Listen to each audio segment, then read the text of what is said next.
क्या आपने कभी किसी को जानबूझकर मूर्ख बनते देखा है? क्या आपने कभी सोचा है कि कोई इंसान इतना समझदार होकर भी बेवकूफ क्यों दिखता है? अगर आपने ऐसा किसी के साथ होते देखा है, तो हो सकता है आप चाणक्य का सबसे खतरनाक मंत्र अपनी आंखों के सामने चलते हुए देख चुके हैं, पर पहचाना नहीं। जब दुनिया चिल्ला चिल्ला कर कह रही हो कि स्मार्ट बनो, तेज बनो, सामने वाला क्या सोच रहा है ये पहले जान लो, तब कोई चुपचाप मंद मुस्कान के साथ खुद को मूर्ख साबित कर रहा होता है।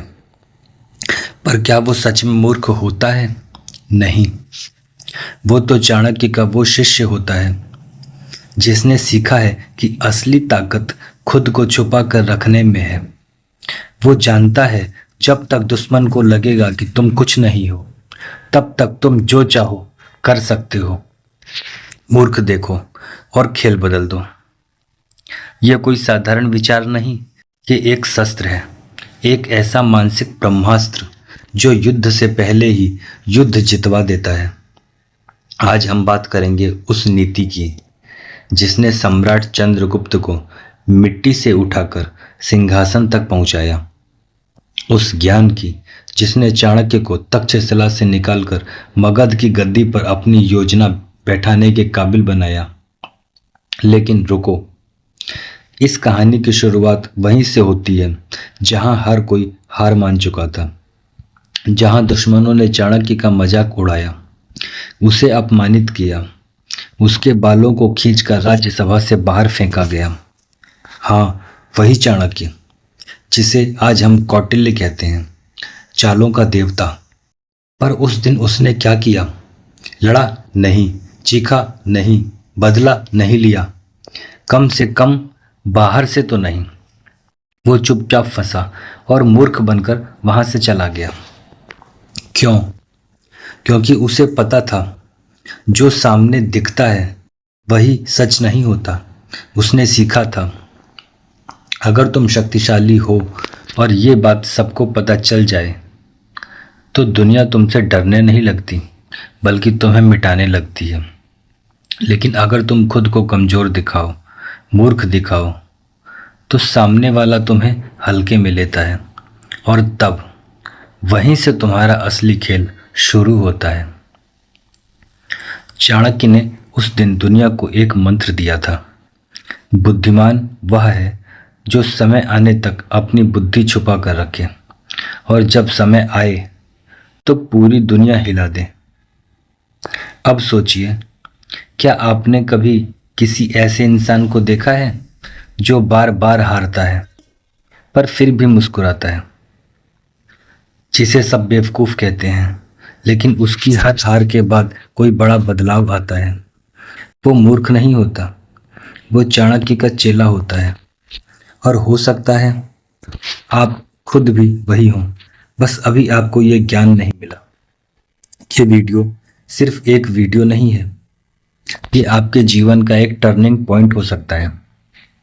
अगर आपने अब तक खुद को बेवकूफ समझा है, अगर दुनिया ने आपको नज़रअंदाज किया है, अगर आपने खुद को हर बार कमजोर महसूस किया है, तो यह वीडियो आपके लिए है। क्योंकि यहाँ से हम आपको ले चलेंगे उस अंधेरे रास्ते पर जहाँ चाणक्य चले थे, जहाँ हर मोड़ पर अपमान था, धोखा था, हार थी, लेकिन हर हार में एक सीख थी, हर सीख में एक योजना थी और हर योजना में एक क्रांति थी। इस वीडियो में हम आपको बताएंगे कैसे मूर्ख बनना एक रणनीति है, कैसे चाणक्य ने इस मंत्र का इस्तेमाल कर बड़े बड़े को चारों खानों चित्त कर दिया। और सबसे बड़ा सवाल, क्या आज के दौर में, सोशल मीडिया की दुनिया में, जहां हर कोई खुद को ज्ञानी, इन्फ्लुएंसर, मोटिवेटर कह रहा है, क्या वहां मूर्ख दिखना सबसे ताकतवर हथियार बन सकता है? क्या आपने कभी सोचा है कि आप हर चीज जानते हुए भी खुद को अनजान क्यों दिखाते हैं? क्या आप इस मंत्र के शिकार हैं? क्या योद्धा, इस वीडियो को अंत तक देखिए, क्योंकि अंत में हम आपको बताएंगे वो गुप्त सूत्र जिसे चाणक्य ने सिर्फ अपने सबसे प्रिय शिष्य को बताया था। एक ऐसा सूत्र जिसे सुनने के बाद आप कभी भी पहले जैसे नहीं रहेंगे। तैयार हो जाइए, क्योंकि आज आप जाएंगे वो राज, वो आपकी पूरी सोच को पलट देगा। मूर्ख दिखो और खेल बदल दो, चाणक्य का सबसे खतरनाक मंत्र आज पहली बार आपके सामने पूरी तरह से उजागर होने जा रहा है। तो क्या आप तैयार हैं? तो चलिए शुरू करते हैं एक ऐसी यात्रा जो आपकी जिंदगी बदल सकती है। जहां बुद्धि छुपाई जाती है वहीं क्रांति जन्म लेती है। चैप्टर 1, शक्ति छुपाओ, दुश्मन को भ्रम में रखो। जो जितना कम बोलता है उसकी चाल उतनी ही गहरी होती है, और जो जितना मूर्ख दिखता है उसकी नीति उतनी ही खतरनाक होती है।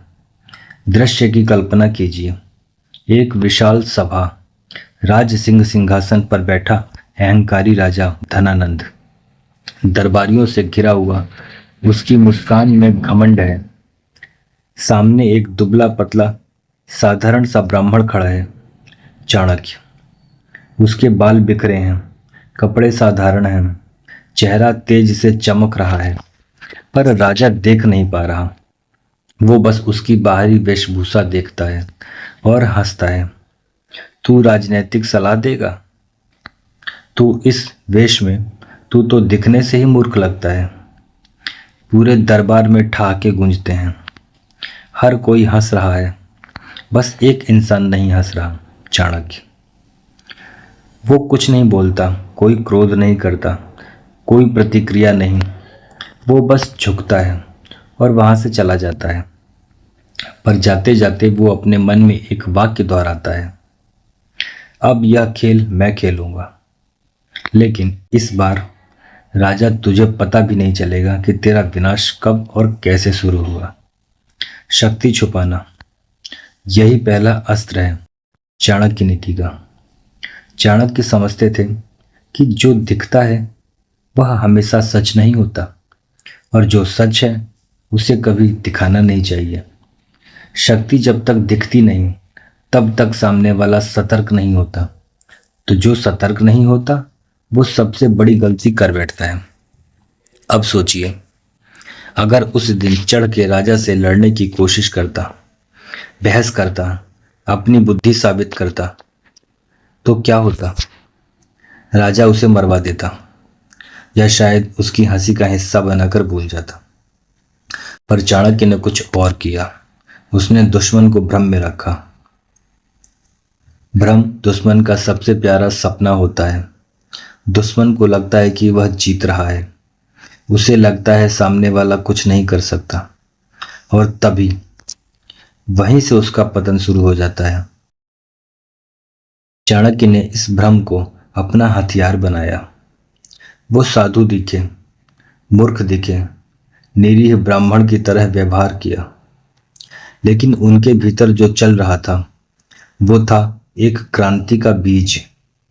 अब एक सवाल आपसे, आपने कभी किसी ऐसे व्यक्ति को देखा है जो सब कुछ जानता है पर कभी कुछ बताता नहीं, जो सब कुछ समझता है लेकिन सामने वाले को लगे कि इससे तो कुछ होने वाला नहीं?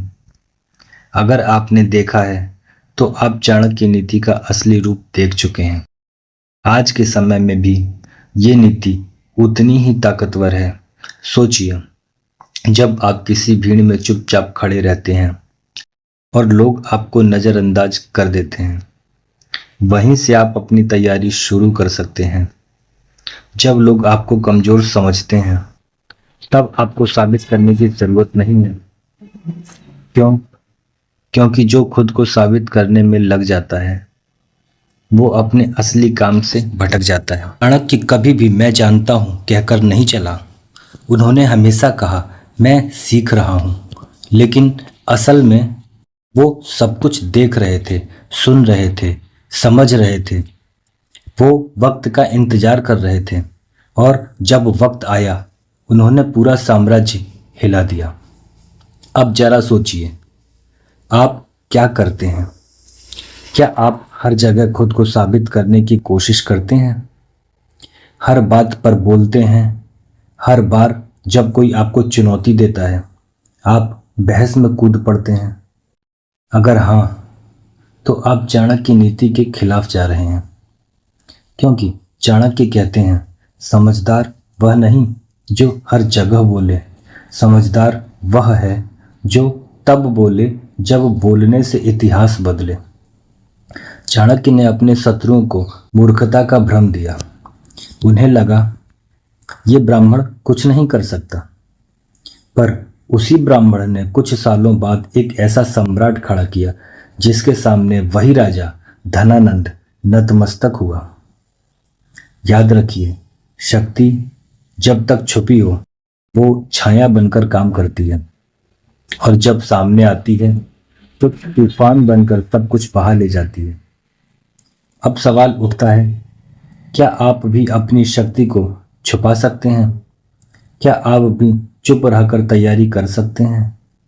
क्या आप भी मूर्ख देखकर दुनिया को भ्रमित कर सकते हैं, और जब सही वक्त आए तो सबको चौंका सकते हैं?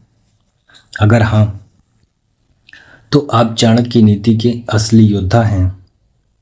अगले अध्याय में जानिए कैसे चाणक्य ने अपने मूर्ख देखने की रणनीति से पूरा मगध साम्राज्य पलट दिया। चैप्टर 2, नाटक का सबसे बड़ा कलाकार, चाणक्य का मास्टर प्लान। जब दुनिया ताली बजा रही थी तब वो चुपचाप भी साथ बिछा रहा था। सबको लगा खेल खत्म हो गया, पर असली चाल तब चली गई जब सबने सोचना छोड़ दिया। दृश्य की कल्पना कीजिए, मगध के घने जंगलों में एक बूढ़ा ब्राह्मण हर रोज एक बालक को तलवार चलाना सिखाता है, पर वो ब्राह्मण कोई साधारण शिक्षक नहीं, वो है चाणक्य।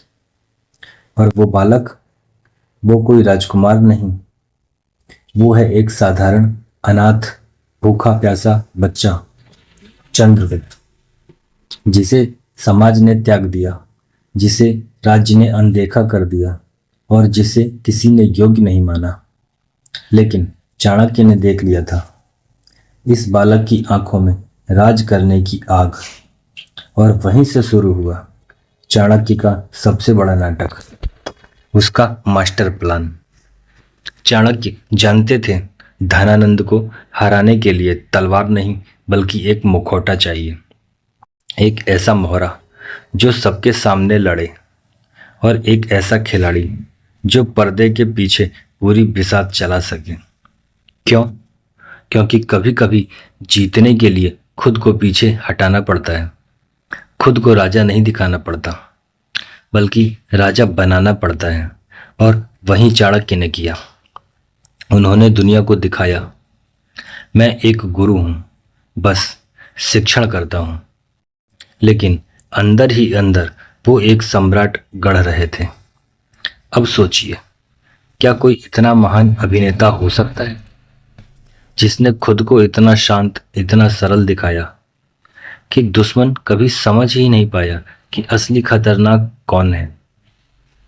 धनानंद को लगता रहा, अरे चाणक्य तो चला गया, वो तो जंगलों में भटक रहा है, अब मुझे कौन चुनौती देगा।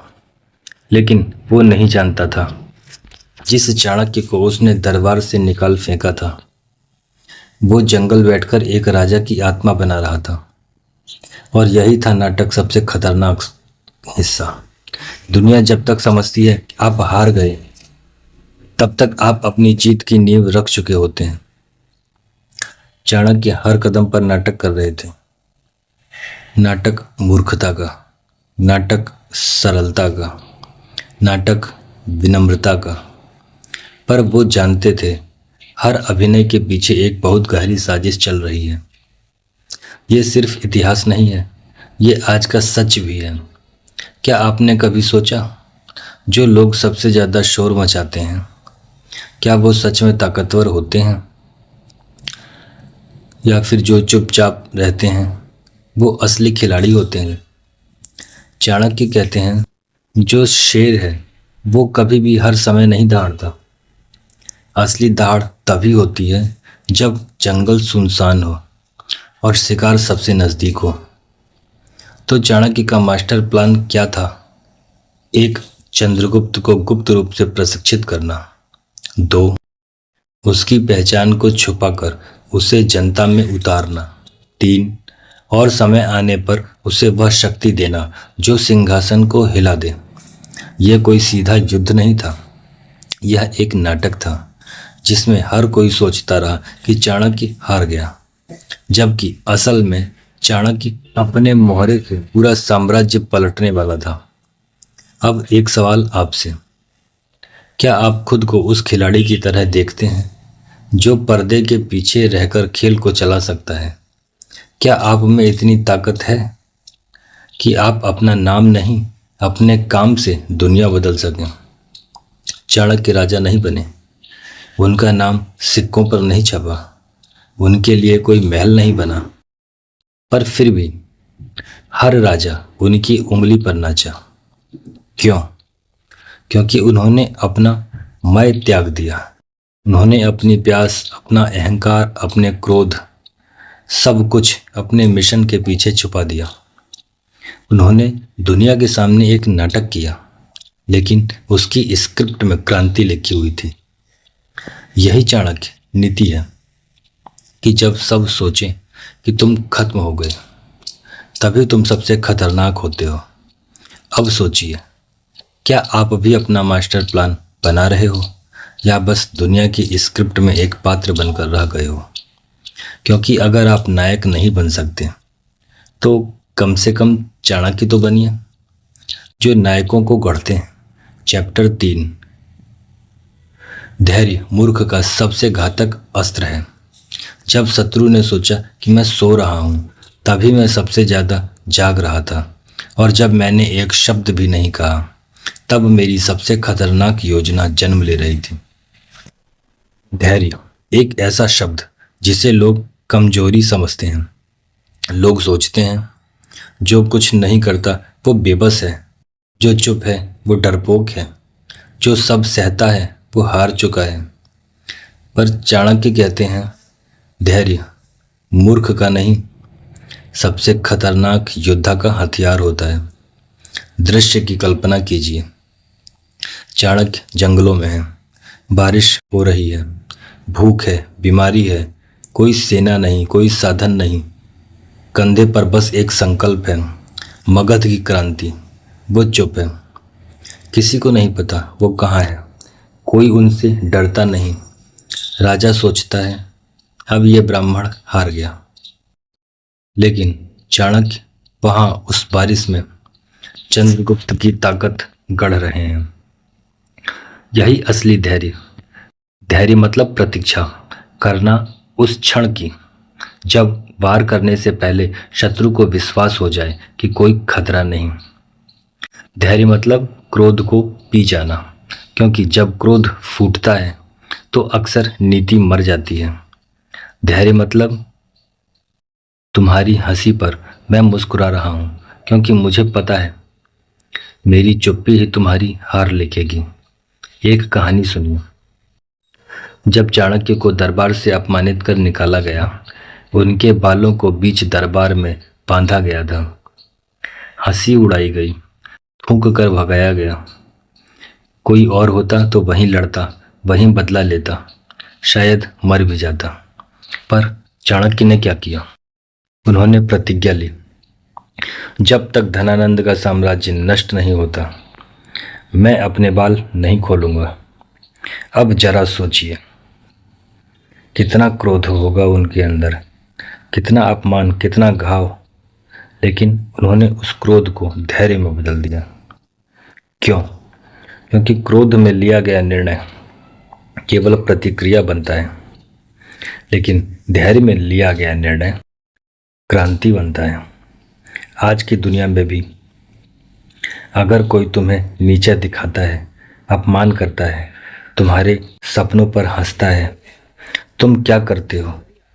तुरंत जवाब देते हो, सोशल मीडिया पर भड़ास निकालते हो, या बहस में समय बर्बाद करते हो? अगर हाँ, तो तुम जीतने से पहले ही अपनी ऊर्जा गंवा चुके हो। चाणक्य कहते हैं, जो तुरंत जवाब देता है वो खिलाड़ी नहीं, ज्यादा होता है। असल खिलाड़ी इंतजार करता है, शांति से बैठता है, सुनता है, देखता है, पर प्रतिक्रिया नहीं देता। क्यों? क्योंकि उसे पता है तूफान के बाद ही आकाश साफ होता है। ध्यान रखो, धैर्य का मतलब हार नहीं, बल्कि उस आग को जिंदा रखना है जो एक दिन पूरी दुनिया को रोशनी और राख दोनों बना सकती है।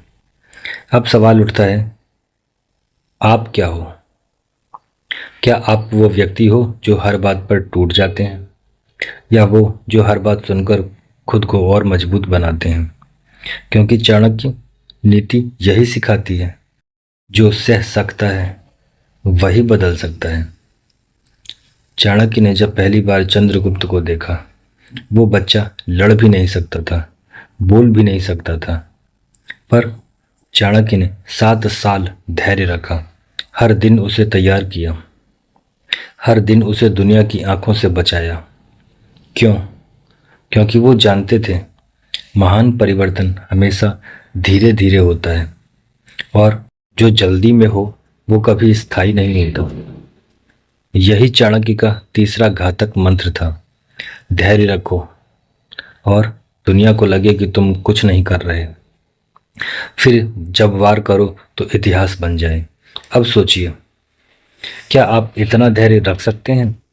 क्या आप खुद को रोक सकते हैं उस वक्त जब पूरा संसार आपको उकसा रहा हो? क्या आप इतनी ताकत छुपा सकते हैं कि जब सही वक्त आए तब आप खुद बम की तरह फट पड़े? अगर हाँ, तो आप चाणक्य नीति के असली उत्तराधिकारी हैं। चैप्टर 4, हंसो रो पर मूर्ख बने रहो। अगर दुनिया तुम्हें मूर्ख समझे तो मुस्कुरा देना, क्योंकि सबसे घातक चाल वही होती है जिसे दुश्मन खेल ही नहीं समझता। मूर्ख दिखो और खेल बदल दो। यही था चाणक्य का सबसे खतरनाक मंत्र, जिसने पूरी सत्ता को, पूरी राजनीति को और इतिहास को हिला दिया। लोग चाणक्य को देखकर हंसते थे, अरे ये दुबला पतला ब्राह्मण क्या कर लेगा। कोई उन्हें सन्यासी समझता, कोई उन्हें सनकी। कई बार तो स्वयं उनके शिष्यों ने भी उनसे पूछा, आचार्य, सब आपका मजाक उड़ाते हैं, फिर भी आप शांत क्यों रहते हैं? चाणक्य ने सिर्फ इतना कहा, अगर मैं आज जोर से हंसूं तो दुश्मन सजग हो जाएगा, लेकिन अगर मैं उसके सामने रो दूं तो वो चैन से सो जाएगा, और वही मेरी जीत की शुरुआत होगी। सुनने में साधारण लगता है, लेकिन यही है वह नीति जो सम्राट बनाती है। चाणक्य जानते थे दुनिया ताकतवर से डरती है, पर दुनिया मूर्ख को अनदेखा कर देती है, और जिसे लोग अनदेखा कर दें वही सबसे बड़ा खतरा होता है। सोचिए, एक दरबार में चाणक्य झुककर धनानंद को प्रणाम करता है। धनानंद हंसता है, चुटकी काटता है, अरे ब्राह्मण राजनीति छोड़ो, कथा बाँचो। पर चाणक्य झुकता है, मुस्कुराता है, क्योंकि वो जानता है जो वक्त से पहले चमकता है वो सूरज नहीं, जुगनू होता है। लेकिन मैं तो सूरज हूँ, वक्त आने दो, पूरी पृथ्वी मेरी रोशनी से हिलेगी। हंसो रो, लेकिन मूर्ख बने रहो। यही चाणक्य का मास्टर प्लान था। हर दरबार में गए, हर राजा से मिले, और हर बार खुद को छोटा बोला, असहाय दिखाया, पर अंदर ही अंदर वो हर राजा के चरित्र, उसकी सेना, उसकी कमजोरी, सब कुछ नोट कर रहे थे। हर हंसी के पीछे एक गहरी चाल छुपी थी, हर आंसू के पीछे एक नई बिसात बिछ रही थी। क्या आप जानते हैं, चंद्रगुप्त को सिंहासन तक पहुंचाने में सबसे ज्यादा समय किस चीज में लगा? युद्ध में नहीं, बल्कि दुनिया को यह विश्वास दिलाने में चंद्रगुप्त कोई खतरा नहीं है। जब दुनिया हंसी तब चाणक्य ने चंद्रगुप्त को युद्ध सिखाया। जब दुनिया सोई तब चाणक्य ने राजकाज की शिक्षा दी। अब एक प्रश्न आपसे, क्या आप हर उस पल को पहचानते हैं जब लोग आपको मूर्ख समझते हैं? क्या आप उनमें अपमान ढूंढते हैं या अवसर? क्योंकि चाणक्य कहते हैं, अगर कोई तुम्हें नीचा दिखाए तो खुद को और नीचा दिखा दो ताकि उसकी आंखें बंद हो जाएं और फिर अचानक उठो इतना ऊंचा कि वो देख भी न सके कि तुम कहां पहुंच गए। ये नीति सिर्फ राजनीति में नहीं, जिंदगी में भी लागू होती है। आज का दौर दिखावे का है। हर कोई स्मार्ट दिखना चाहता है, ज्ञानी दिखना चाहता है, लेकिन चाणक्य कहते हैं, जो सच में ज्ञानी है उसे दिखाने की जरूरत नहीं, वो चुप रहता है ताकि समय उसका शोर बन जाए। तो अब सोचिए, क्या आप अभी उसी जाल में फंसे हो जहां हर बार खुद को साबित करने की होड़ लगी है?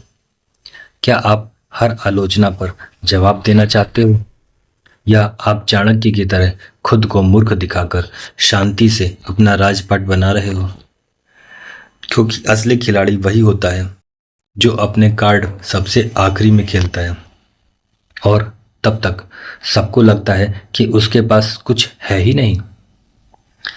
चाणक्य ने यही किया, सबको मूर्खता दिखाई, सबके आगे हार मानी, पर भीतर से हर हार को जीत में बदलने की तैयारी करते रहे।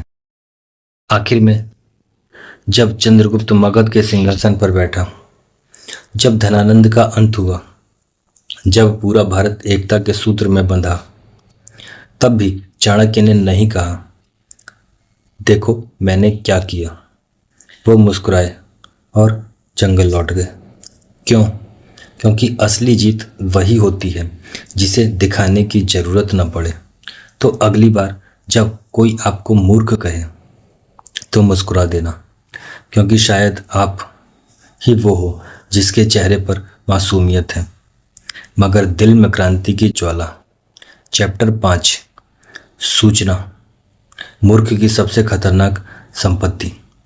जिसके पास तलवार है वो युद्ध जीतता है, लेकिन जिसके पास सूचना है वो पूरे युग को बदल देता है। सूचना शब्द छोटा है पर साम्राज्य गिराने और बनाने की सबसे बड़ी ताकत है। चाणक्य को न तलवार चाहिए थी, न धन, न ही सेना। उन्हें चाहिए थी जानकारी कि दुश्मन क्या सोच रहा है, क्या बोल रहा है और सबसे बढ़कर किस पर भरोसा कर रहा है। दृश्य बदलता है। एक गुफा के अंदर दीपक की लौ चल रही है। चाणक्य एक छोटे से लड़के को समझा रहे हैं, राज्य की दीवारें तोड़ने के लिए युद्ध नहीं चाहिए, राज्य के रहस्य चाहिए। चाणक्य का सबसे खतरनाक शस्त्र क्या था? सूचना। कहाँ कौन सा सेनापति असंतुष्ट है, किस मंत्री की पत्नी धनानंद से चिढ़ती है, किस गांव में कितनी सेना तैनात है, कौन राजा रात को शराब के नशे में अपनी योजनाएं उगल देता है। हर बात, हर फुसफुसाहट चाणक्य तक पहुंचती थी उससे पहले कि राजा को भी पता चले। यही था चाणक्य का सबसे चौंकाने वाला खेल। उन्होंने दुनिया को दिखाया कि वो एक हार चुके ब्राह्मण हैं, पर असल में वो भारत के पहले सबसे घातक इंटेलिजेंस नेटवर्क की नींव रख रहे थे। उन्होंने क्या किया? उन्होंने साधु बनाकर जासूस बनाए, वैश्याओं को मंत्रिपरिषद की सूचनाएं एकत्र करने के लिए प्रशिक्षित किया, भिखारियों को दरबार के आसपास बैठा दिया जो हर चुपचाप गिरी हुई बात को अपने दिमाग में दर्ज कर लेते। दुनिया का सबसे बड़ा युद्ध तलवारों से नहीं, सूचनाओं से लड़ा जाता है। चाणक्य, सोचिए एक पल के लिए, आपके दुश्मन की हर कमजोरी, हर आदत, हर रिश्ता आपको पहले से पता हो, क्या आप कभी हार सकते हैं? नहीं। और यही जानते थे चाणक्य। अब बात करते हैं आधुनिक दुनिया की। आज सूचना के रूप बदल गए हैं। Mobile, data chat, email, social media, पर मूल सिद्धांत वही है। जिसके पास सबसे अधिक और सबसे सटीक जानकारी है वही सबसे खतरनाक है। आज अगर आप जीवन के किसी भी युद्ध में हैं, बिजनेस, करियर, राजनीति, रिश्ते, और आप बिना जानकारी के, बिना होमवर्क के सिर्फ भावनाओं में बहकर फैसले ले रहे हैं, तो आप उसी राजा की तरह हैं जो चाणक्य के खिलाफ बिना सूचनाओं के युद्ध में उतर गया। और इतिहास गवाह है, उसका अंत हमेशा विनाश होता है। चाणक्य का आखिरी वार भी सूचना ही था। जब धनानंद सबसे ज़्यादा सुरक्षित था, जब उसकी सेना तैयार थी, उसका किला मजबूत था, तभी चाणक्य ने एक पत्र भेजा, गुप्त रूप से, उसके मंत्री तक। उस पत्र में बस इतना लिखा था, जिस पर तुम सबसे ज़्यादा भरोसा करते हो वही तुम्हारा सबसे बड़ा शत्रु है। मंत्री बेचैन हुआ, राजा से डरने लगा। राजा को संदेह हुआ और दोनों एक दूसरे को मारने की योजना बनाने लगे। बस चाणक्य ने युद्ध लड़े बिना मगध को अंदर से तोड़ दिया। सूचना एक चुप वार है जो दिखता नहीं पर सीधा दिल और सत्ता को चीर देता है। अब सवाल आपसे, क्या आप जानकार हैं या केवल प्रतिक्रिया देने वाले योद्धा? क्या आप हर निर्णय से पहले सूचनाओं को इकट्ठा करते हैं या बस भीड़ में बह जाते हैं? क्योंकि चाणक्य नीति आज भी यही कहती है, जो युद्ध से पहले जान लेता है उसे युद्ध लड़ने की जरूरत नहीं पड़ती। और यही समाप्त होता है ये आखिरी अध्याय। पर एक प्रश्न आपके लिए छोड़ जाता हूं, क्या आप भी वो चुप योद्धा बन सकते हैं जो मूर्ख दिखे पर भीतर से खतरनाक हो? अगर हाँ, तो आप सिर्फ कहानी नहीं, इसी क्रांति का हिस्सा बन सकते हैं।